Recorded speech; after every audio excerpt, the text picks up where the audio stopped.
of a hotel. So it should be interesting to see where this group leads. You know, who knows? Maybe in, I don't know, 10 years from now or something, if this continues progressing, Bilderberg might end up becoming something like a NATO or a G20 type of event, where the whole world has become aware of it and thousands of people show up every single year. That's definitely quite possible. So how they're going to handle it, it's tough to say, but there's no doubt about it. They don't like the fact that we are shedding light on the deeds that they're doing in the dark.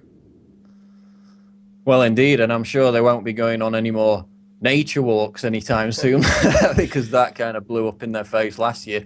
You mentioned G8 and NATO there.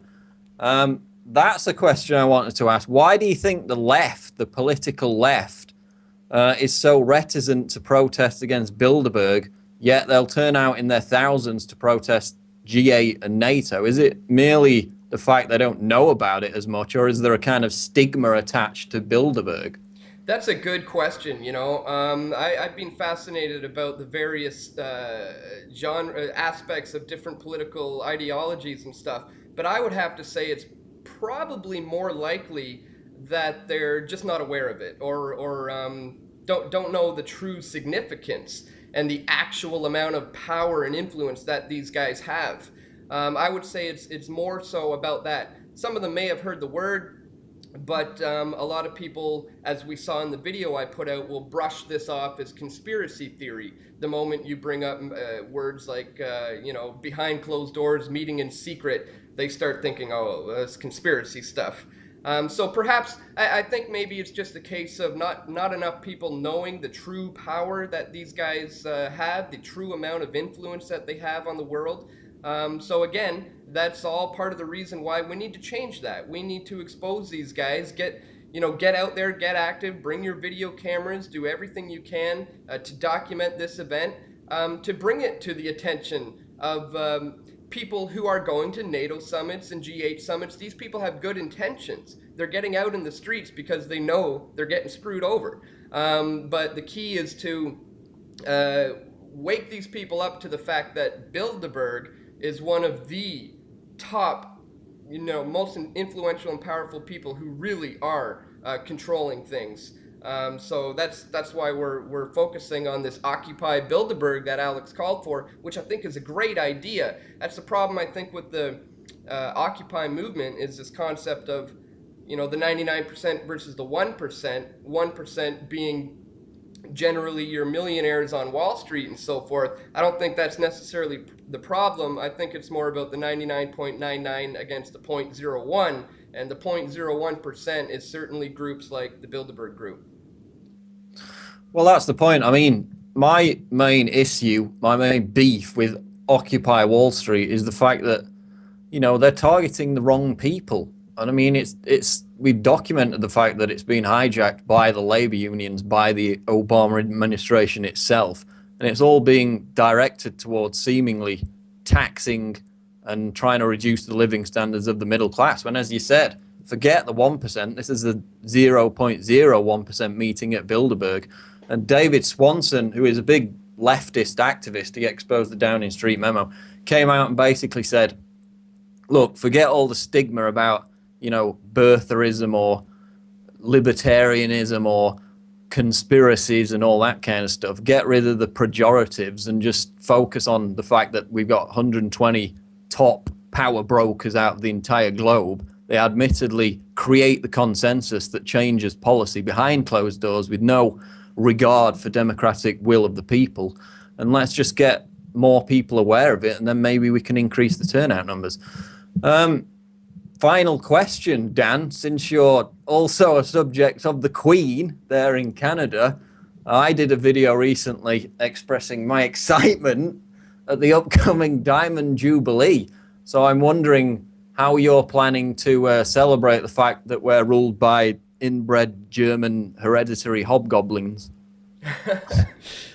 Yeah, I haven't really planned how I'm going to celebrate that one yet. Maybe I'll get a bunch of people together to have a big old party and celebrate that that fact. But I hadn't caught your video. I'll check it out as soon as I'm done with this.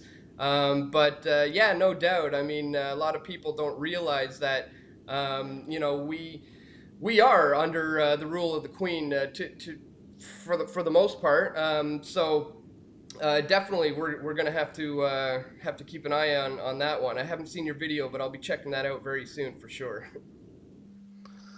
Well, I mean, I'm gonna be on the bouncy castle. I'm gonna be outside the pub, and everybody's gonna be having a good time. No, it was Nice. just the point. The video was about how people in Britain have got so little to be patriotic about that when they try and fly the St. George's Cross flag, you know, the white and red English flag, it gets banned because it offends minorities and stuff.